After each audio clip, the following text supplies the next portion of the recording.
Kibarkan bendera putih, Panglima OPM penguasa 7 wilayah adat Papua tolak Prani TNI Polri. Panglima Tentara Pembebasan Nasional Papua Barat Organisasi Papua Merdeka Kodap Imamta, Agustinus Kres menyatakan menolak perang TNI dan Polri menjelang 1 Desember 2025. Sebab 1 Desember dikaitkan dengan Hari Kemerdekaan Papua.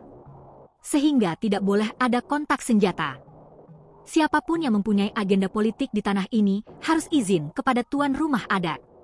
Tidak boleh datang merampas rumah orang lain lalu membuat kekacauan, kata Kres, Minggu, 23 November 2025. Kres mengecam keras surat izin jalan yang dikeluarkan pihak yang mengatasnamakan West Papua Army.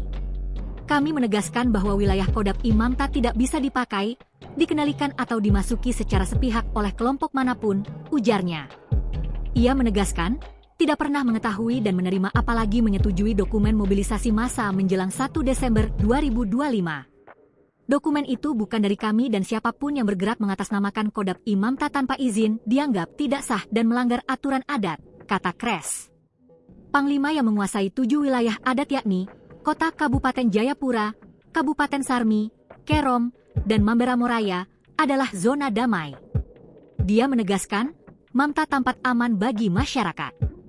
Dengan demikian kami melarang masuknya kelompok bersenjata, organisasi politik, maupun pihak manapun yang hendak memanfaatkan situasi menjelang 1 Desember untuk memicu konflik, ucap Kres. Ia mengimbau masyarakat Papua baik dalam negeri maupun di luar negeri untuk tidak terpancing provokasi dan mengikuti ajakan gerakan ilegal.